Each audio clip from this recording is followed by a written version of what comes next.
a news program from a Native perspective. Whether it's a flagpole raising or whether it's an elders conference, if it's important to the people and I make a story out of it, this is the most exciting, wonderful, fun time of my life. Hello and welcome to Heartbeat, Alaska. I'm Jeannie Green.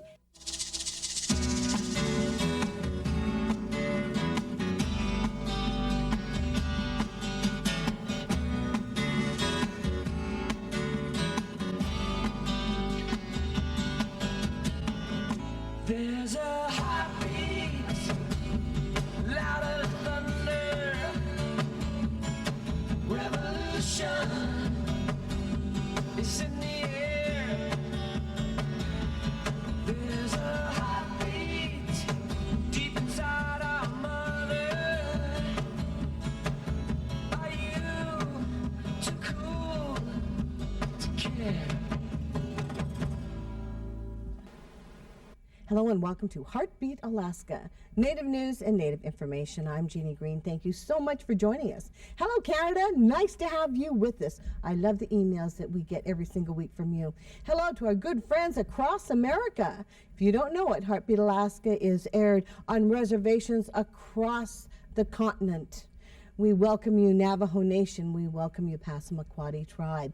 We welcome all others. Hello, Alaska. Nice to have you with us. And I'm especially glad that you're with us today. And the reason is our program covers one of the most important subjects ever, fetal alcohol syndrome. So if you're a young couple getting ready to get married and planning on having children, please watch this program.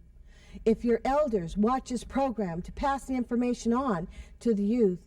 If you're a young man that's been partying lately, you might want to sit down and take note.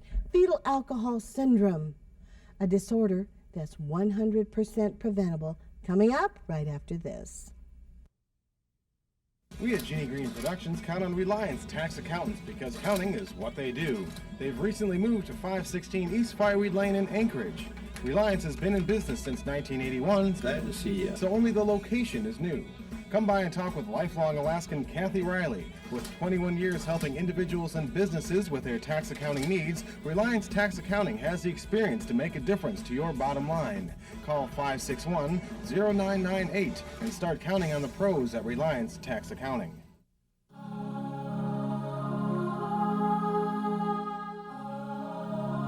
Aviation. It's knowing how to make distances seem shorter. The art of buying you time.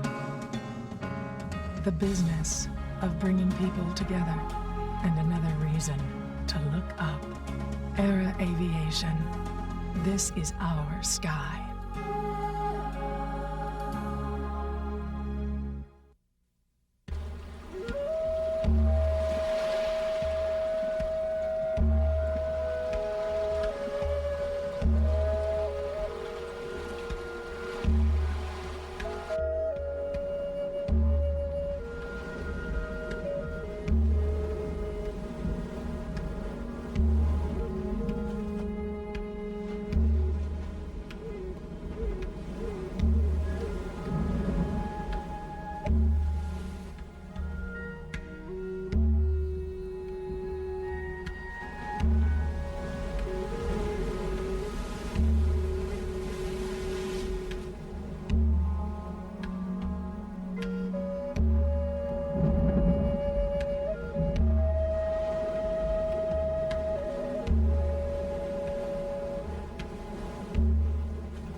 Peter Pletnikoff loves basketball.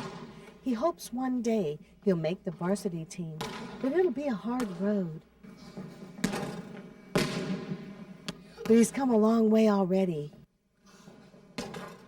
Peter was born into a world without hope. His mom drank heavily during her pregnancy. When Peter was born, the doctors knew he was in bad shape. One even said he would be vegetated. Peter's mother was faced with horrible decisions. And in the end, it took all she had to walk out of that hospital without her newborn son. There was a scramble to find a home for Peter. He was lost in an unforgiving world. He needed a safe harbor, a place to be saved. But who would want to take on a baby with so much going against him? Someone at the hospital knew Judy and Bob and called them and said, would they want to take a child? And looking into it, basically, they were told nobody else. There was no other family for this child. And as Judy says, Bob's response was, every child needs a family. We adopted him right out of the hospital the day he was born. Judy and Bob Pletnikoff brought Peter into their home as an infant and never looked back. It wasn't easy. When a mother drinks, the alcohol damages whatever part of the fetus is developing the fastest at that time. Drinking early in the pregnancy caused more physical deformation, while drinking later in the pregnancy affects brain development more.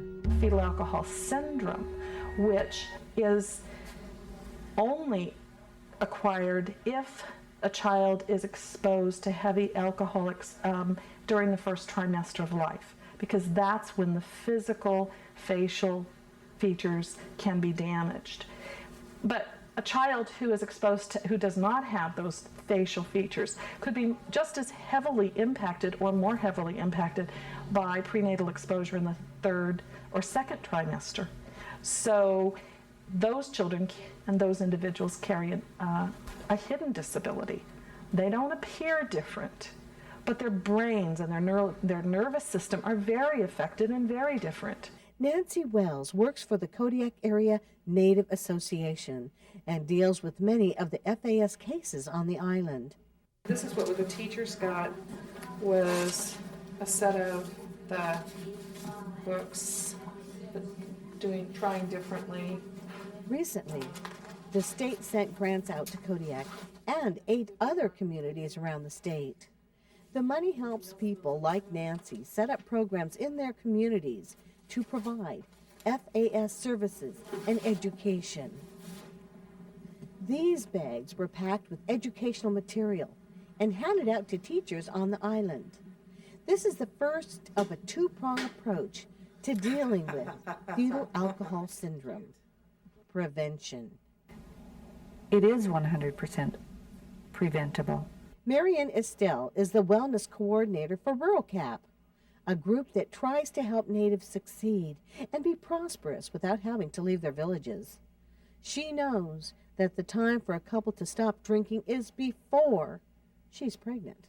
Women will actually say something like, oh, the minute I found out I was pregnant, I quit drinking. Or as soon as that pregnancy test came back positive, I didn't drink anymore. Well, that's often 12 weeks. And there are very important development happening at 5 weeks, 6, 7 weeks. And the earliest you can really confirm a pregnancy is 6 weeks. So the brain and spine are already formed by then.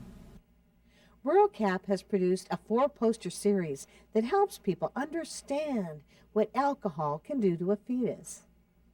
Up until just a few years ago, doctors used to recommend that a pregnant woman have a beer or a glass of wine to help her relax.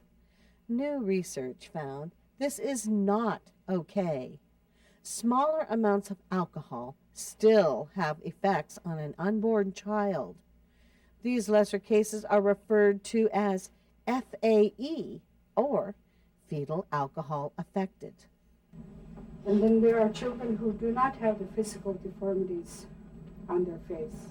And most of the ones without the physical deformities, they have brain injury or brain damage. Because Bethel, when- Alaska is another community that is using the new state grants to stop FAS. We sat in on a team meeting where representatives from villages in the Yukon-Kuskokwim region learned the latest research on FAS.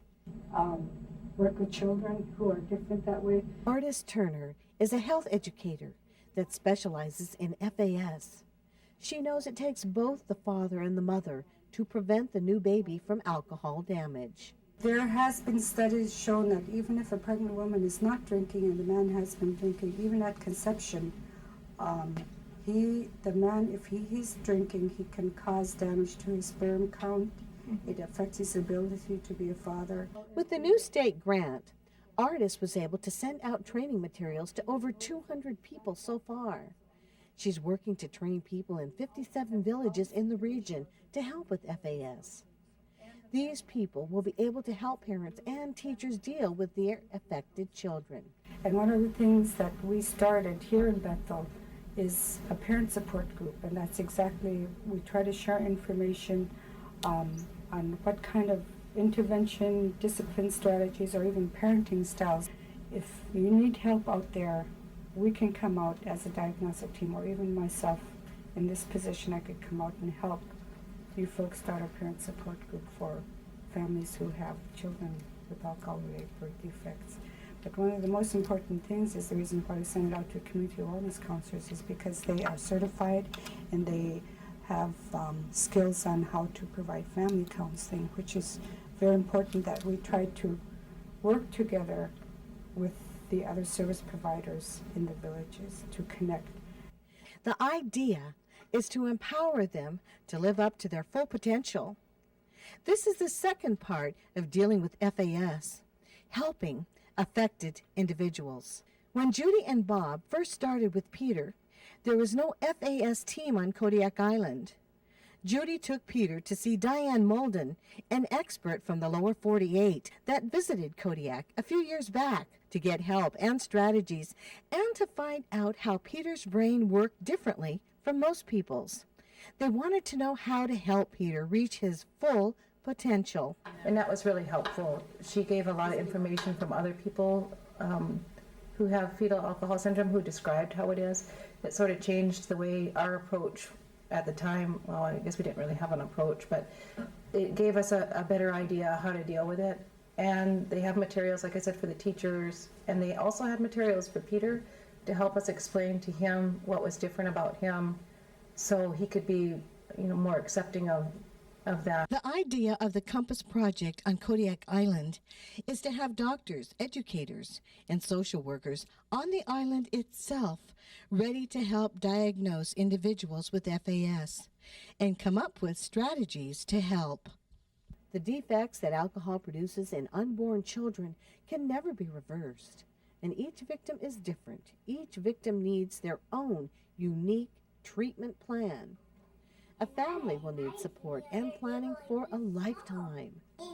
Judy and Bob had to find their way through a maze of doctors and others during Peter's early childhood. All he wanted to do was be asleep. I think we even had to squeeze the milk into his mouth because he didn't want to eat, he didn't want to be awake, he didn't really want to do anything.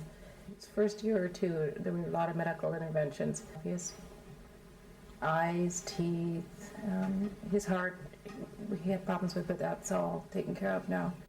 Peter had problems. That's why one component of the FAS team will be parent navigators. A parent navigator is your link between the parents of the child and the medical team. It's someone that the parents of an FAE child can lean on to get information, to go to doctor's appointments with. Charlene Smith has gone through special training to be a parent navigator on Kodiak Island. It's very complicated and it's a lifelong thing. It's not something that's going to end tomorrow or the next day. It's a lifelong thing that they're going to have to deal with. And at different stages throughout the child's life, they're doing different things, and that can change from day to week, and it's nice to have a friend and someone to help you along. This kind of community-based help is also catching on in South Central Alaska.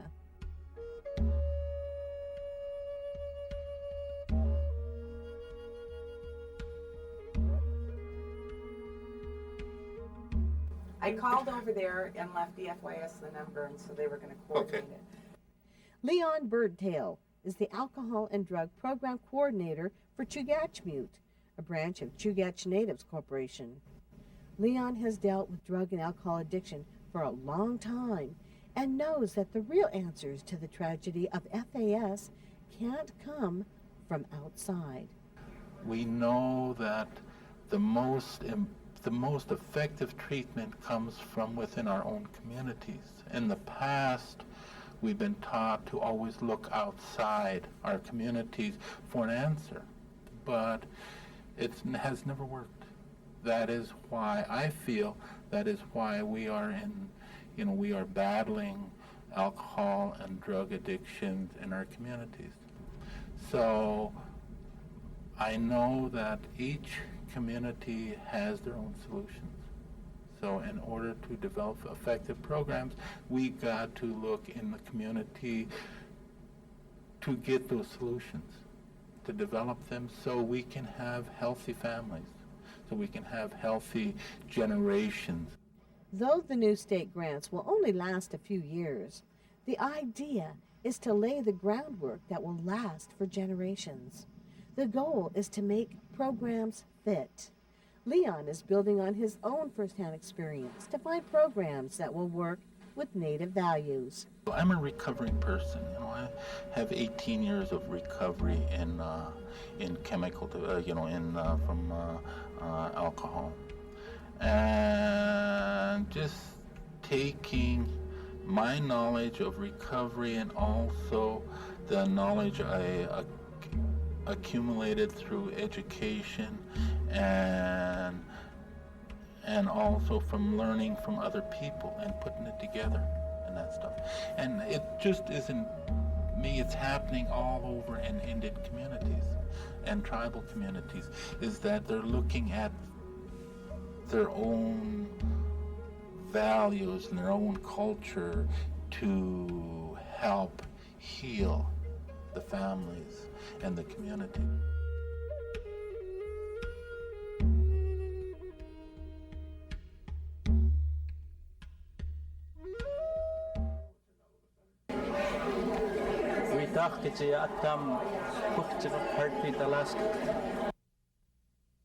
Hi, I'm Martha Keegan, and welcome to an Island Suite. Heartbeat Alaska wishes to thank Martha and the whole Keegan family. We'd like you to make this your home away from home.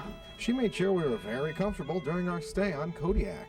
I like meeting the people that come through, and I love showing people around. With a full kitchen and laundry facilities in the room, staying at an Island Suite can save you time and money. And the complimentary coffee's not bad either. An Island Suite, your home away from home.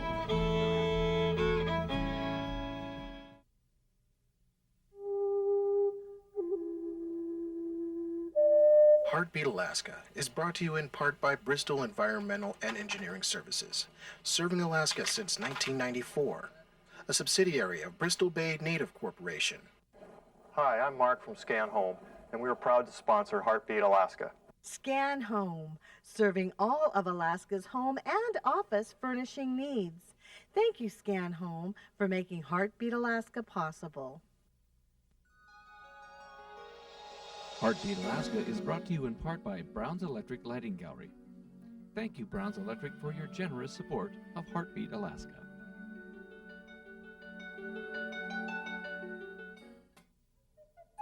By the Nature Conservancy of Alaska, working with Alaska's rural communities to conserve and protect our natural heritage.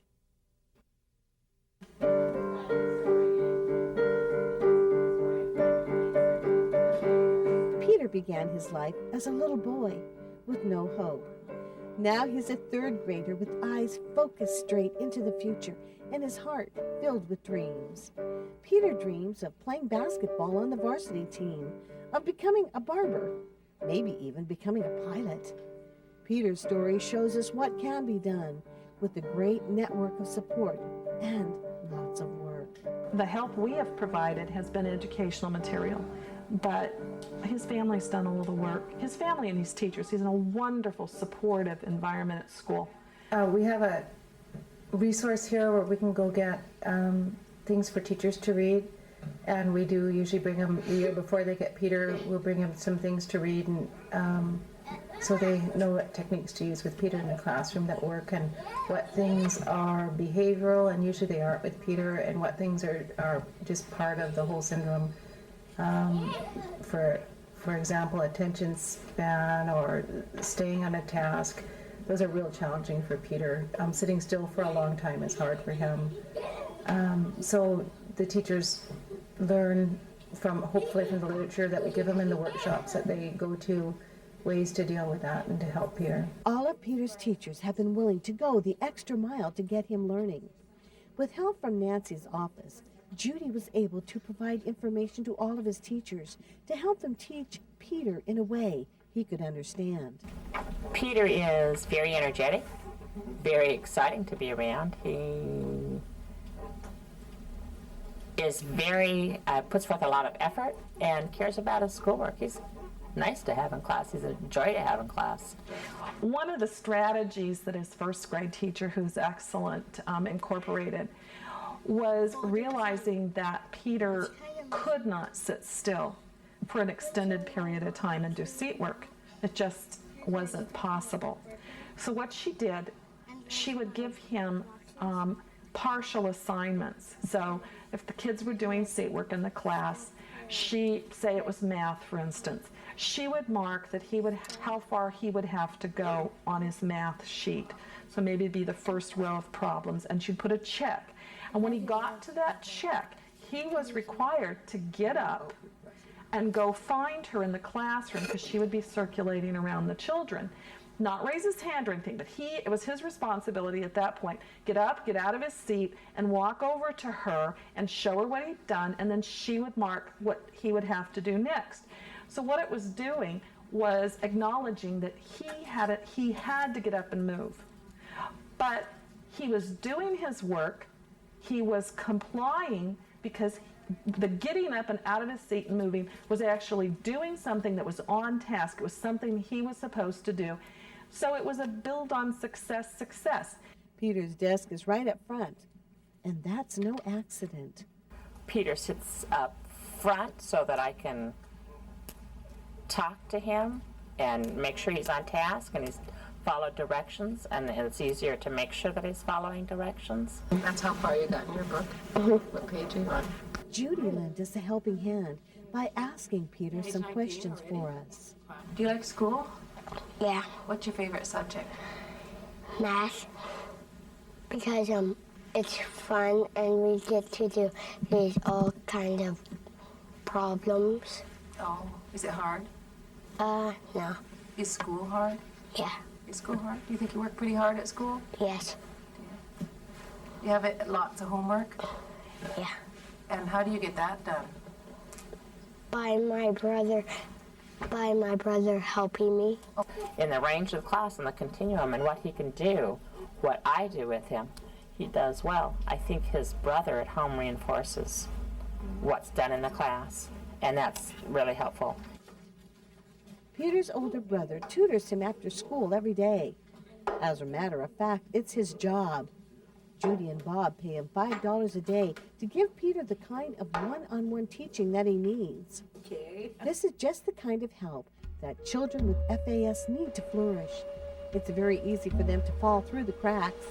One expert we talked with estimated that half the kids in the McLaughlin Youth Center in Anchorage were exposed to fetal alcohol. As FAS kids mature, it's easy for them to get more and more frustrated with the world, easy for them to make poor choices, and easy for them to continue the cycle of alcohol abuse that leads to more victims of FAS being brought into this world. We know that one of the highest risks for a child to be born with fetal alcohol exposure is to have a mother who was fetal alcohol exposed. One of the most important ways to break the cycle is to talk about FAS. The fear and shame of talking about FAS needs to be broken down. We need to do it for the children's sake. It was one of the greatest challenges Judy and Bob had to face. He's always known he's adopted, although we sort of forget it, and nobody really thinks about it very much. And then I went and borrowed this video of, I don't remember the name of it, but it was about this storyteller's there, and he's with all these kids, and most of the kids in the listening audience with the storyteller all have fetal alcohol syndrome, and they were telling this story, and then he sort of started to recognize some of the symptoms that they were talking about. The eyes, he has vision problems and other things he recognized, and he said, "Mom, do you think I have that?" And I told him, "Yeah, I think you probably do." And he said, "Are you sure?" And I said, "Yeah, I'm sure you have that. We took you to the doctor and we know you have that fetal alcohol syndrome."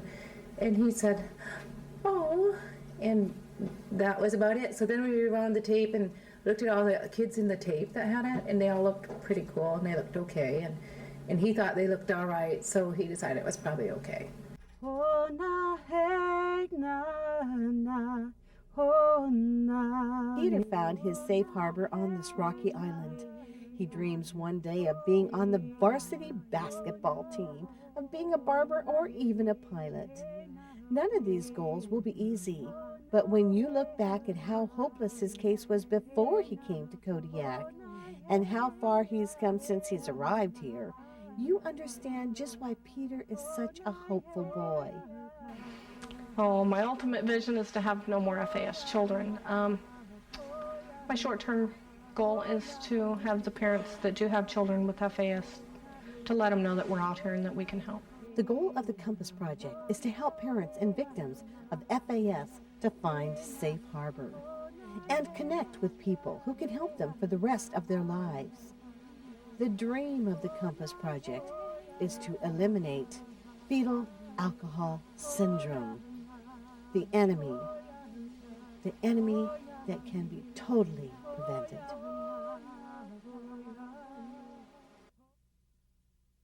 Thank you, everyone, for joining us for this very important segment of Heartbeat Alaska. This is actually part 1. In a few short months, you'll be seeing part 2 of fetal alcohol syndrome, a 100% preventable disorder. And I'd like to thank the U.S. Department of Health and Human Services, thank you, State of Alaska, and Diane Worley for making this program possible. I'm Jeannie Green. Join us next week for more Native news and Native information. Until then, God bless you. We'll see you then. Oh, na, hey, na, na. Oh, na, hey, oh, na, hey, na, hey, oh, na, oh, no, oh, na, hey, hey, na, hey, oh, no, hey, na, hey, na, oh, na, hey, na,